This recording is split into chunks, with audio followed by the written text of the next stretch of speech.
UPSC Hindi version पर आपसे स्वागत है। Knowing how precious your time is with prelims coming up, I will keep this very short. Let's get through the video quickly.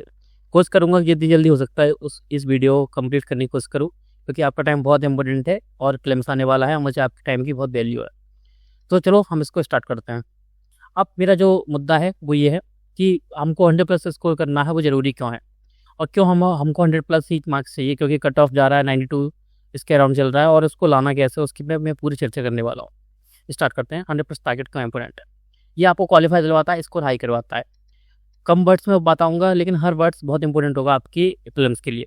Qualify तो होता है 100+ targets, लेकिन इसमें हमको श्योरिटी होती है कि 100+ अगर हम मार्क्स ले आते हैं तो हमारा जो क्वालिफिकेशन जो मापदंड है पूरा वो पूरा होता है और हम 100+ टारगेट्स में कंप्लीटली प्रीलिम्स को क्वालिफाई कर जाते हैं।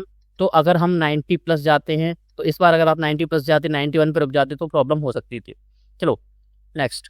अगर इस साल का अगर आप रिजल्ट देखोगे तो आपको क्या आ जाती है, जनरल की कट ऑफ 92.66 है।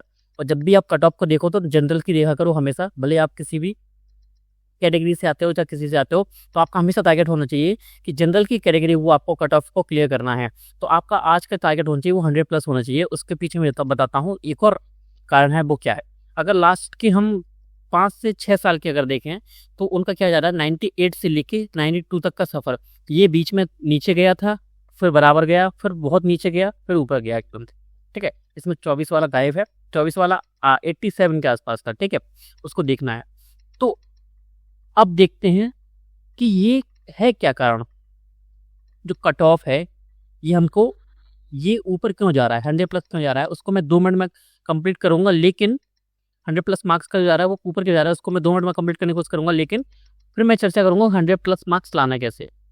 ठीक है, जस्ट अ सेकंड। हाँ, सिलेक्टिव जोन अब वो क्या रहा है, अब वो ये रहा है कि इसके बहुत सारे फैक्टर्स हैं, बहुत सारे फैक्टर्स हैं। उस फैक्टर्स को अगर हम देखें कम्प्लीटली, तो कम्प्लीटली वो फैक्टर्स इस तरीके से दिखते हैं हमको कि इस टाइम पर सभी के पास बेस्ट गाइडेंस हो चुकी है।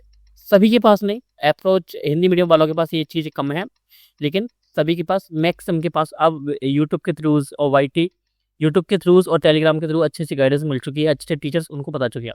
सेकंड, अब लॉजिक और ट्रिक्स जो पहले लिमिटेड होते थे टीचर्स के पास और लिमिटेड स्टूडेंट्स के पास ये उपलब्ध होती थी, ये अब कहीं पर भी मिल जाती है आपको, हमारे चैनल पर भी ये चीज़ें मिल जाएंगी। थर्ड, अब उनको स्टूडेंट्स को पता है कि स्ट्रेटजी आपको कितनी रखनी है। लेकिन सबसे बड़ा जो कारण है वो कारण क्या है, वो है री अटेम्प्ट। री अटेम्प्ट कौन देता है, जैसे कि मान लो 2025 में अगर 15,000 स्टूडेंट्स ने प्रीलिम्स क्वालिफाई किया, जिसमें से लास्ट 1,000 स्टूडेंट्स क्या किए हैं, वो आपका यूपीएससी क्लियर किए हैं।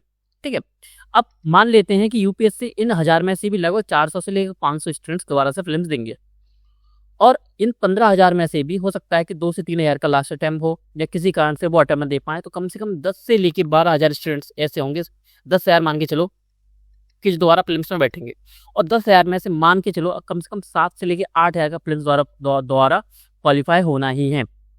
ठीक है, इतना अच्छा उनकी क्या होती है, स्ट्रेटजी होती है, इस तरीके से उनका इतना बेसिक जो है कंप्लीट होता है, स्टैटिक इतना कंप्लीट होता है। ठीक है, स्ट्रांग होता है, इसलिए वो क्लियर कर लेते हैं। अब आगे चलते हैं, करना क्या है। अब मैं बात करूं आपसे, तो करना क्या है। स्टैटिक हमारे फिल्म्स का क्या होता है, बेस होता है। स्टैटिक के लिए हमको प्रैक्टिस करनी पड़ती है, रिवीजन करना पड़ता है। करंट अफेयर्स जो होता है वो सिर्फ एड ऑन के लिए होता है। मैं लास्ट लाइन में बताऊंगा इसके लिए करना क्या है। ठीक है, तो एक चीज मान के चलो, आप लास्ट के 10 साल के पेपर लेके देखो, आप में से मैक्सिमम स्टूडेंट्स 99% स्टूडेंट्स को डर लग रहा होगा कि करंट अफेयर्स में से क्या करें। तो करंट अफेयर्स के क्वेश्चन ऐसे आते हैं, या तो वो ऐसे आते हैं कितना भी हम पढ़ लें वो हम उसको क्या नहीं कर सकते, टैकल नहीं कर सकते, या हम उसको अटेम्प्ट नहीं कर पाते हैं। ठीक है, क्योंकि हम उसमें कितना भी पढ़ लेते हैं और करंट अफेयर्स बहुत सारा हो जाता है, और 1 साल का 2 साल का कितना पढ़ना है, इसमें भी बहुत ज़्यादा दुविधा होती है, किस सोर्स से पढ़े। PD 365 को पढ़ते हैं तो बहुत ज़्यादा कंटेंट हो जाता है। तो इन चीज़ों से बचने के लिए मैं आपसे बोलता हूँ, लास्ट 2025 का पेपर देखो, 24 का देख लो, लास्ट 5 साल का बोल रहा हूँ मैं, लास्ट 1 साल का देखना सबसे पहले 2025 का। मान लो अगर आप प्रीलिम्स का अगर आप करंट अफेयर्स बिल्कुल ना पढ़ के जाते, बिल्कुल नहीं पढ़ते, लेकिन आपको बेसिक अंडरस्टैंडिंग है हर एक सब्जेक्ट की, कैसे चीज़ें चलती हैं, कैसे डिप्लोमेसी चलती है, किस तरीके से टेक्नोलॉजी काम करती है, हर चीज़ कैसे काम करती है, यानी बेसिक अंडरस्टैंडिंग है यूपीएससी की तैयारी की और बेसिक है, तब भी आप क्लैरिटी के साथ और बिल्कुल क्लियरली आप उसको कट ऑफ को क्लियर कर सकते थे। भले वो 92.66 हो, आप इसको क्लियर कर सकते थे। ठीक है। और ये जाके कैसे देखोगे, 2021 का पेपर मैंने सॉल्व करवाया है और उस पेपर को मैंने इस तरीके सॉल्व करवाया है कि हमको लेस नॉलेज है और हमने करंट अफेयर्स बिल्कुल पढ़ा भी नहीं है। बहुत सारे क्वेश्चंस मैंने उसमें अटेम्प्ट नहीं किए, बहुत सारे क्वेश्चंस मैंने स्किप किए क्योंकि करंट अफेयर्स की नॉलेज सभी को नहीं होती। उसके अकॉर्डिंग फिर भी हम कट ऑफ को कैसे क्लियर करते हैं वो मैंने आपको बताया। तो करंट अफेयर्स को बर्डन मत बनाओ अपने ऊपर। जिसका स्टैटिक स्ट्रॉन्ग है ना, जिसका 100% स्टैटिक कंप्लीट होता है ना, स्ट्रॉन्ग होता है, यकीन मानो उसका प्रीलिम्स कभी नहीं रुकता। एक चीज ध्यान दे लो, जिसका प्रीलिम्स कभी क्लियर हुआ होगा उसको ये चीज पता होगा, जिसका क्लियर नहीं हुआ होगा उसको भी ये चीज क्लियर पता होता है, ठीक है। लेकिन जिसका क्लियर हुआ है उसको ये पता है कि स्टैटिक इज द गॉड अभी प्रीलिम्स के लिए, ठीक है। स्टैटिक कंप्लीट नहीं है तो करंट अफेयर्स के दम पे पेपर क्वालिफाई नहीं होता है, स्टैटिक ही आपको प्रीलिम्स क्वालिफाई करवाता है। अब करना क्या है, लास्ट का 10 साल का ट्रेंड का एनालिसिस देखोगे आप सब्जेक्ट वाइज। सबसे पहले आपको ये काम करना है कि किस सब्जेक्ट से आते हैं, जिससे आपको इंपोर्टेंट टॉपिक्स का पता लगे, ठीक है। आगे चलते हैं। अब कट ऑफ क्यों बढ़ रही है मैंने आपको बता दिया, कंपटीशन क्यों बढ़ रहा है, स्मार्ट प्रिपरेशन बढ़ रही है, रिसोर्सेज बढ़ रहे हैं, इसलिए कट ऑफ ऊपर जा रहा है। चलो भाई आगे। अब कोर का फाउंडेशन मैंने क्या बताया, करंट को साइड में रख दो। मैं ये बोल रहा हूँ कि सिर्फ इसको 10% टाइम दो, अपना जो प्रीसियस टाइम है आपके प्रीलिम्स के लिए उसके सिर्फ 90% टाइम यूज करो स्टैटिक को बहुत स्ट्रॉन्ग करने के लिए, और 10% टाइम दो आप अपने करंट अफेयर्स को। उसको भी मैं बताऊंगा कि स्मार्ट तरीके से प्रिपेयर कैसे करना है। अब स्टैटिक आपका बेस है और इसको आपको क्या बनाना है, बहुत स्ट्रॉन्ग बनाना है। तभी आप कैसे बना सकते हो, तभी आप प्रीलिम्स को क्लियर कर सकते हो। और इसके पीछे मैं क्या प्रूफ दे सकता हूँ, प्रूफ ये दे सकता हूँ कि लास्ट के 5 साल के पेपर देख लो, अगर मैं करंट अफेयर्स पढ़ के ना भी जाता, जैसे कि इस साल 2 महीने पहले रिजल्ट आ चुका है, बहुत बार क्या होता था सिर्फ 5 दिन पहले रिजल्ट आता था।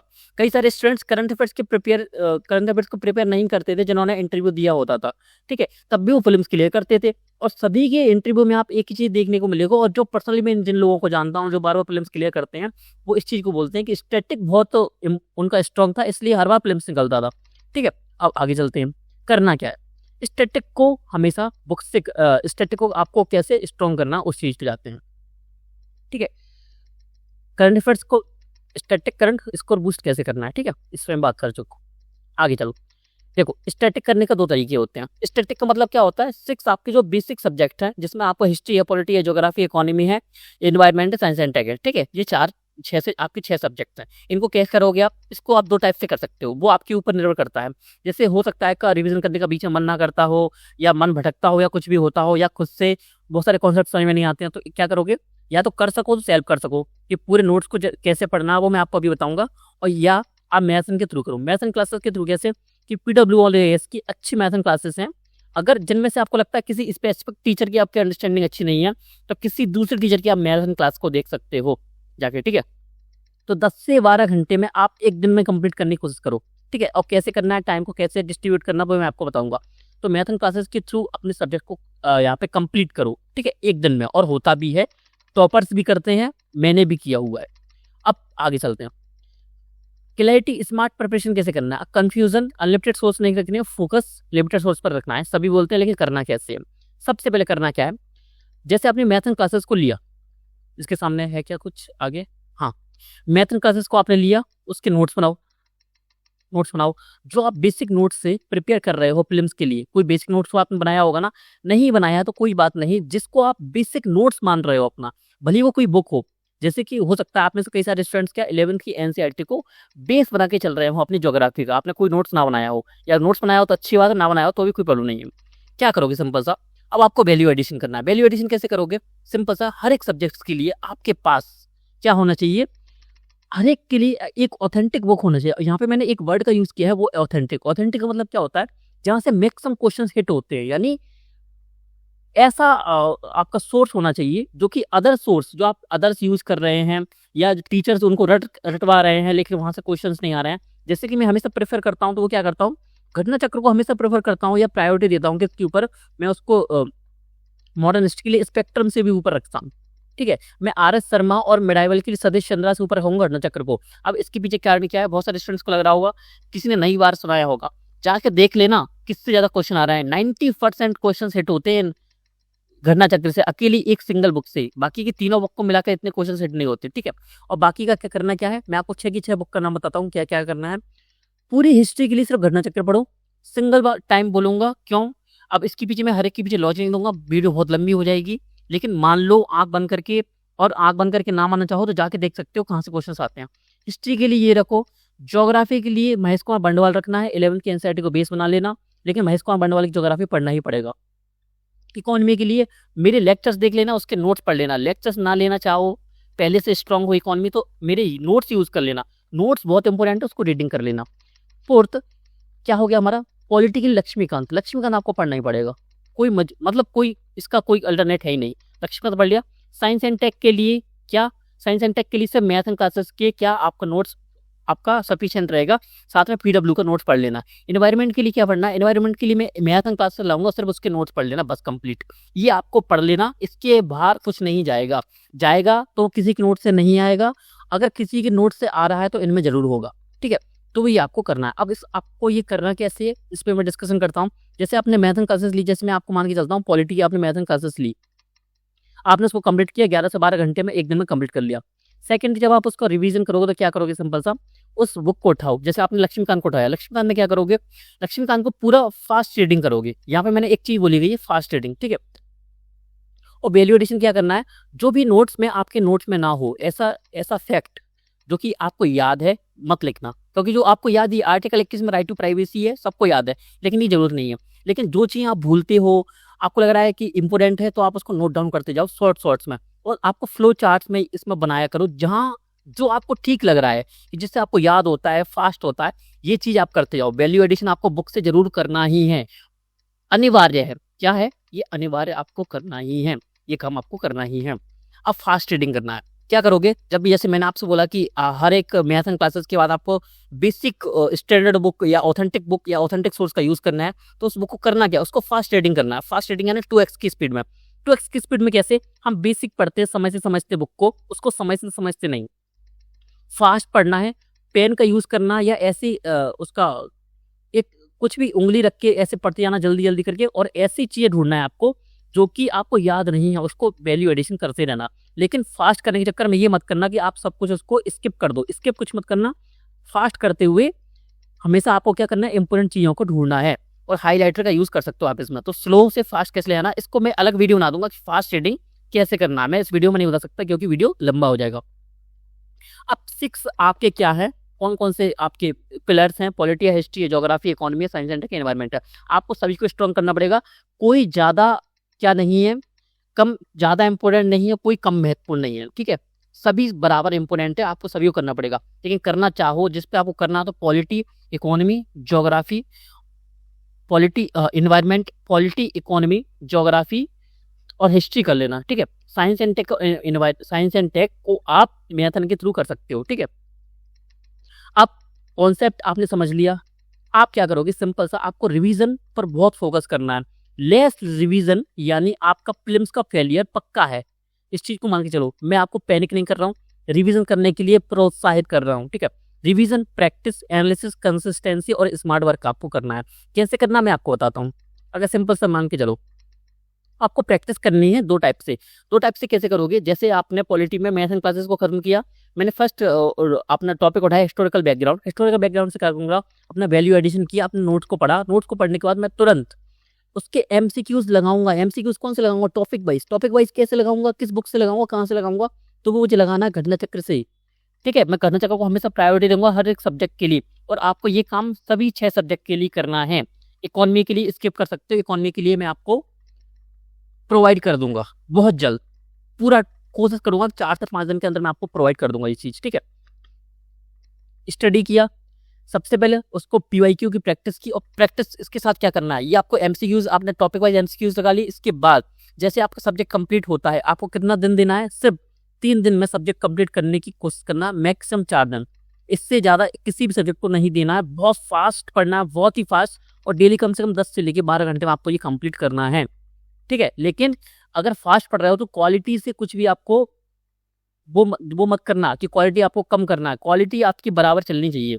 और आपको पता होगा इस टाइम पे आपको माइंड 2x की स्पीड में पहले से चल रहा होगा, ये मुझे यकीन है आप पे, ठीक है। और इसी के साथ क्या करना है, टेस्ट लगाना है। टेस्ट मतलब क्या होता है, आप सेक्शनल वाइज लगा सकते हो, जैसे कि क्वालिटी के सेक्शनल वाइज आते हैं, लेकिन 100 क्वेश्चंस का एक टेस्ट आपको लगाना ही है। लेकिन आपको कितने टेस्ट लगाने हैं सब्जेक्ट वाइज, तो मान के चलो आप 50 क्वेश्चंस वाले लगाते हो तो 6 टेस्ट लगा लेना, 100 क्वेश्चंस वाले लगाते हो तो 300 क्वेश्चंस के टेस्ट आपको लगाना ही है। भले आप सिंगल टेस्ट में लगा दो 300 क्वेश्चन या 3 टेस्ट में 300 क्वेश्चन लगा दो, लेकिन 300 MCQs टेस्ट में आपको लगाने ही है सब्जेक्ट वाइज, सभी सब्जेक्ट्स के लिए। स्टडी करोगे, कंप्लीट करोगे और टेस्ट दोगे, आपको ये काम करना ही है। और आगे चलते हैं। आपको करना क्या है, 4 दिन का रखो हमेशा, हर 4th डे आपको रिवाइज के लिए रखना है।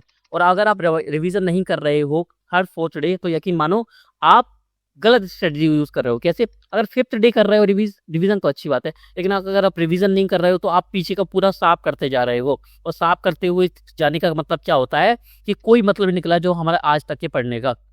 ठीक है, तो हर फर्स्ट डे जो डे निकालते हैं, तो फर्स्ट डे अगर हमने आज रिवीजन किया तो हर 4th डे उसको दोबारा से रिवीजन करना है। तो हर 4th डे या 5th डे को आप अपना टास्क बनाओ कि आपको प्रीवियस जितना भी पढ़ लिया है, जैसे मैंने पॉलिटी कंप्लीट किया है तो मुझे पूरा पॉलिटी रिवीजन करना है सिंगल डे में। क्या हो सकता है? बिल्कुल हो सकता है, आप कर सकते हो। कोशिश करना 100% होगा, ये मेरी गारंटी है। आप कर सकते हो क्योंकि हमने वैल्यू एडिशन किया है। जिस नोट्स में उस नोट्स को पढ़ोगे ना तो कंप्लीटली आप 5 से 6 घंटे में पॉलिटी का रिवीजन कर सकते हो कंप्लीटली 100%। अब फर्स्ट फुल रिवीजन डन, जब आप सभी सब्जेक्ट्स का फुल रिवीजन कर लोगे, जब आप मास्टरी कर लोगे, तब क्या करना है? जब आप फुल रिवीजन कर लोगे, आपको 3 दिन देने हैं एक्स्ट्रा। 3 दिन में आपको कंप्लीट 6 के 6 सब्जेक्ट्स का रिवीजन करना है। कैसे करोगे? 6 घंटे में आपको एक सब्जेक्ट का, और हो जाएगा 100% हो जाएगा। ये कब करना है? जब आप जो आप MCQs की प्रैक्टिस कर चुके होगे। लेकिन इन्हीं के साथ क्या करना था, आपको PYQs करने थे। ये 4th डे वाला मैंने आपको बता दिया। फाइनल पुश आपको कैसे देना है, 4 डे स्प्रिंट, यानी 4 दिन। जो फुल डे आपका जब मास्टरी हो जाए तो आपको 4 दिन लगातार देने हैं। 4 दिन में आपको 6 सब्जेक्ट कंप्लीट करने हैं। ठीक है, तो 6 सब्जेक्ट कंप्लीट करने हैं। मैं आपको अप्रैल की बात कर रहा हूँ। अगर आप आज से भी स्टार्ट करोगे ना तो आप ये चीज कंप्लीट कर सकोगे। अब आपको करना क्या है, टेस्ट की प्रैक्टिस कैसे करनी है, वही टाइम पर बैठोगे 9:30 बजे से लेकर 11:30 बजे तक, और CSET के लिए 2:30 बजे से लेके आपका 4:30 बजे तक। तो आपको उसी टाइम पे टेस्ट लगाना है। और जब सभी सब्जेक्ट्स आपके कंप्लीट हो जाए तो FLT लगाने स्टार्ट करना है आपको। और कितने FLT लगाना है? Minimum 5, maximum 7। इससे ज्यादा मत लगाना, इससे कम मत लगाना। अब एग्जाम प्रिपरेशन में टाइम और एक्यूरेसी कैसे करना है वो आपको FLT सिखाएगी। FLT में आप जो गलती करोगे उनको आपको इम्प्रूव करना पड़ेगा, उनसे आपको सीखना पड़ेगा। ठीक है, अब आपको करना क्या है, इन सभी चीजों को करने के साथ ही आपको क्या करना है, जब भी आप मैथ्स क्लासेस को कंप्लीट करो सभी PYQs लगा लो लास्ट के 5 साल के, मिनिमम 5 साल के लगाओ। 5 साल में करना क्या है, आप उनको सॉल्व करोगे। अब देखो इस चीज को समझो। देखो PYQ आपको 3 चीजें सिखाती है। एक सिखाती है आपको नॉलेज कि कौन एक चीज पहले सिखाती है थीम्स, थर्ड सिखाती है आपको लॉजिक। सबसे पहले जाते हैं थीम्स पे। थीम्स पे वो बताती है किस टॉपिक से, किस एग्जैक्ट सब टॉपिक से आपका क्वेश्चन बनता है। हिस्टोरिकल बैकग्राउंड से कहाँ से क्वेश्चन बनता है, 1935 से बनता है, 1919 से बनता है, 1909 से, यहाँ से ज्यादा क्वेश्चन बनते हैं। ठीक है, तो ये बनती है थीम्स। वो आपको थीम सिखाता है इंपोर्टेंट आपको क्या पढ़ना है क्या नहीं पढ़ना है। ठीक है, तो इससे आपका जो रिवीजन टाइम होता है वो बहुत कम हो जाता है, बहुत लेस हो जाता है। ठीक है, बहुत नीचे चला जाता है और आप मल्टीपल रिवीजन कर सकते हो। सेकंड नॉलेज, वो आपको नॉलेज देता है। जैसे कि बहुत सारे फैक्ट्स ऐसे होते हैं जो कि रिपीट होते हैं, तो वो आपको पता होता है PYQs में। जैसे कि आप सम्मान आंदोलन पहले आ चुका था, अगर आप उसको पहले पढ़े होते PYQ से तो आप उसको इजिली दोबारा से 2025 के पेपर में उसको अटेम्प्ट कर सकते थे और उसको सही कर सकते थे। ठीक है, ये हो गया नॉलेज। अब लॉजिक सिखाता है कैसे कि क्वेश्चन कैसे फ्रेम होता है, वो कैसे ट्रिकी वर्ड से खेलता है आपके साथ, कि वो आपको लिखता है कि ऑलवेज ऐसे होता है, कैसे वो रिपोर्ट्स को चेंज करता है, कैसे वो रिपोर्ट्स है, कैसे जो ऑर्गेनाइजेशंस होती है, कमेटीज होती हैं, वो कैसे गलत होती हैं, वो आपको ये सिखाता है। ठीक है, लेकिन आपको PYQs पढ़ने कैसे, एक चीज सिखाऊं सिंपल सा। सबसे पहले लास्ट के 5 साल कोर्सेज करना, सिर्फ 5 ईयर्स, बस 5 ईयर्स। 10 अगर टाइम हो 10 साल पे चले जाना, और टाइम हो तो 15 साल पे चले जाओ, लेकिन 5 साल के आपको PYQs पढ़ने हैं। मैथ एंड क्लासेस कंप्लीट करोगे, 5 साल के PYQs लगाओ। 3 टाइप से आपको उसको लगाने हैं। सबसे पहले थीम्स को आपको डिकोड करना है, कोई भी थीम आपकी छूटी ना हो। ठीक है, जो छूट रही है उसको जाके बुक में पढ़ लेना। ठीक है, सेकंड आपको करना क्या है, जो भी टॉपिक से आपका क्वेश्चन आया है उस टॉपिक को सिर्फ एक्सप्लेनेशन में नहीं पढ़ना है जो आपकी बुक में दी है ये।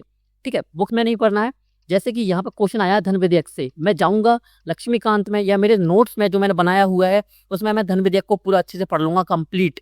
तो जो भी टॉपिक यहाँ पे है वो सब टॉपिक को मैं बेसिक स्टैंडर्ड बुक से कंप्लीट करके ही जाऊंगा। अगर यहाँ से मेरा क्वेश्चन आ गया तो मैं गारंटी देता हूँ कि ये मेरा क्वेश्चन गलत होगा ही नहीं, चाहे कुछ हो जाए, मैं गारंटी देता हूँ 100%। मैं यहाँ से क्वेश्चन सही करके जाऊँगा, इतना कॉन्फिडेंस आपको होना चाहिए। तो इन थीम से आपकी नॉलेज बढ़ेगी। और लॉजिक मैंने आपको सिखा दिया कि आपको लॉजिक सीखना है, तो 2 टाइप से आपको पीवाईक्यूज यूज़ करने हैं। सेकंड, लॉजिक भी लगाना सीखो कि कहाँ रिपोर्ट्स गलत होती हैं, कैसे वर्ड्स के साथ ट्रिक करता है यूपीएससी आपको, कैसे क्वेश्चंस आप विदाउट नॉलेज या लेस नॉलेज के साथ उसको आप सही कर सकते थे। पीवाईक्यूज के साथ आपको ये भी सीखना है, ठीक है। तो आपको ये चीज़ पीवाईक्यूज के साथ सीखना पड़ेगा और ये आपको ये करनी है। तो एनालिसिस करोगे और डिकोड करोगे पूरे पेपर को अच्छे से। और कैसे करना है, 2021 का पेपर मैंने पूरा सॉल्व करवा के आपको दिया हुआ है, जाके देख लेना, आपको डिस्क्रिप्शन में लिंक मिल जाएगी या इस वीडियो के लास्ट में आपको सिर्फ क्लिक करके आप वहाँ पे पहुँच सकते हो, ठीक है। करंट अफेयर्स के लिए करना क्या है, करंट अफेयर्स के लिए मैं आपको सिंगल बताऊँ, ये है ज्ञान प्रैक्टिस, ये हमारी मैगजीन है। ये सिर्फ मैं इसलिए नहीं बोल रहा कि सिर्फ हमारी मैगजीन है इसलिए पढ़ लो, नहीं, ये इसलिए है क्योंकि सिंगल सोर्स है, कुछ एक्स्ट्रा नहीं पढ़ना है। हर मंथ वाइज एमसीक्यूज बेस्ड है। एमसीक्यूज बेस्ड एक ऐसी टेक्निक होती है कि रिकॉलिंग पावर सबसे फास्ट होती है। अगर आप इसके 100 क्वेश्चन लगा लेते हो तो यकीन मानो कि मैक्सिमम क्वेश्चंस यहाँ से करंट अफेयर्स के हिट हो जाएंगे। अगर यहाँ से क्वेश्चंस नहीं आए तो यकीन मानो 365 से भी आप जो पढ़ रहा है पर्सन, उससे भी वो क्वेश्चन सॉल्व नहीं होंगे। तो सिंगल सोर्स है, बहुत पतली सी मैगजीन है, यानी 365 की जब आप सिर्फ एनवायरनमेंट पढ़ पाओगे ना, तब तक आप पूरे 1 साल की सभी सब्जेक्ट के करंट अफेयर्स को कंप्लीट कर लोगे। और ये कहाँ मिलेगी, टेलीग्राम पे चले जाओ, टेलीग्राम चैनल पे आपको यहाँ पे जाके यूपीएससी हिंदी अवेयर्स नाम से टेलीग्राम चैनल है, वहाँ पे आपको ये चीज़ मिल जाएगी। और मैं गारंटी देता हूँ यहाँ से मैक्सिमम क्वेश्चंस हिट होंगे। अगर मैंने क्या बोला, हिट नहीं हुए तो 365 वाले पढ़ने वाले के भी क्वेश्चन सही नहीं होंगे, ये गारंटी मुझसे ले लो। और अगर उनसे नहीं हुए तो कट ऑफ तो वैसे ही हमारा जनरल जाएगा, और जनरल जाएगा तो हम उसको कट ऑफ को क्लियर कर लेंगे, ठीक है। अब लास्ट जो मैं आपको सलाह दूंगा वो क्या करना है, किसी भी सब्जेक्ट को स्किप मत करना, चाहे वो साइंस एंड टेक हो, इन्वायरमेंट हो, इकोनॉमी हो। जो सब्जेक्ट आपको टफ लग रहा है उसको भी आपको करके जाना पड़ेगा। क्यों? सेकंड, एक होता है फर्स्ट नॉलेज के लिए, क्योंकि वहां से आपके क्वेश्चन आते हैं, आपको क्वेश्चन सही करना पड़ेगा। सेकंड, कॉन्फिडेंस के लिए, जैसे कि एक ये चीज आपकी अप्लाई होती है करंट अफेयर्स पर भी, ठीक है। करंट अफेयर्स को स्किप मत करना, लेकिन छोड़ के भी मत जाना बिल्कुल। मैंने क्या बोल दिया, इसको पढ़ लो, बहुत छोटी सी बुकलेट्स हैं आपकी, हर महीने मंथली वाइज आपको मिल जाएंगी। जल्दी आपको फरवरी की और जनवरी की मैं आपको प्रोवाइड कर दूंगा, ठीक है। वो आपको कॉन्फिडेंस देती है। जब आप एग्जाम देने जाते हो 10 मिनट पहले, प्रीलिम्स की जस्ट जीएस को पेपर देने से जस्ट 10 मिनट पहले आपको फील होता है कि आपने करंट अफेयर्स बिल्कुल नहीं पढ़ा है, तो वो कॉन्फिडेंस आपके 4 से 5 क्वेश्चन गलत करवाता है। और अगर आप पढ़ के गए होगे, भले क्वेश्चन एक भी क्वेश्चन करंट अफेयर्स का आपको ना आए, आपने ना पढ़ा हो, तब भी आप 3 से 4 क्वेश्चन तो इजिली सही कर सकते हो। वहां पर वो क्या दिलाता है, कॉन्फिडेंस। और एज इट इज यही साइंस एंड टेक का खेल है, यही एनवायरनमेंट का खेल है। तो आपको स्किप कुछ भी नहीं करना है, 6 की 6 सब्जेक्ट अच्छे से करना है और आपको करंट अफेयर्स अच्छे से करके जाना है, ठीक है। मैंने क्या बोला था स्टार्टिंग में, 90% टाइम दो स्टैटिक को, 10% टाइम दो किसको, करंट अफेयर्स को। अगर आप 10% टाइम भी देते हो ना, तब भी आप इस मैगजीन के थ्रू अगर आप रिवीजन करोगे ना, आप प्रीलिम्स के एग्जाम तक लगभग 5 से 7 बार रिवीजन कर चुके होगे इस मैगजीन के थ्रू करंट अफेयर्स का, ठीक है। तो लेस क्वांटिटी है, क्वांटिटी कम है, लेकिन क्वालिटी बहुत ज़्यादा है मैगजीन की। जाके देख लेना, फ्री ऑफ कॉस्ट है, मिल जाएगा आपको, ठीक है। तो आपसे को बहुत धन्यवाद। थोड़ा सा एक्स्ट्रा टाइम लग गया होगा तो उसके लिए आप सभी से माफ़ी मांगता हूँ। लेकिन जो भी बोला है इसमें बहुत फास्ट बोलने की कोशिश की है, लेकिन बहुत संभल के बोला है मैंने, हर एक चीज़ बहुत इंपॉर्टेंट बोल ली है, ठीक है। तो ध्यान रखना, जो चीज़ बोली उसको लिख के रखना और ध्यान देना, ये चीज़ आपको अप्लाई जरूर करनी है। और लास्ट में बस यही चीज़ बोलना चाहूँगा आपसे कि एग्जीक्यूशन इंपॉर्टेंट होता है स्ट्रेटजी से। स्ट्रेटजी भले ही बहुत अच्छी हो सकती है, मेरी भी हो सकती है, आपकी खुद की हो सकती है, लेकिन उसका एग्जीक्यूशन, उसका क्रियान्वयन हम किस तरीके से कर रहे हैं। आपने वीडियो को देख लिया, स्किप कर दिया और लास्ट में हम कल से दूसरे टीचर की स्ट्रेटजी देख रहे हैं, उससे कुछ नहीं होगा। एग्जीक्यूशन इंपॉर्टेंट है, भले आप इस स्ट्रेटजी को अपनाओ या किसी दूसरी स्ट्रेटजी को, ये स्ट्रेटजी है ही नहीं, तरीका यही होता है फ्रेंड्स निकालने का, जो मैंने आपको इस वीडियो में बताया है। तो आपसे बहुत बहुत धन्यवाद, मिलते हैं आपसे नेक्स्ट क्लास में।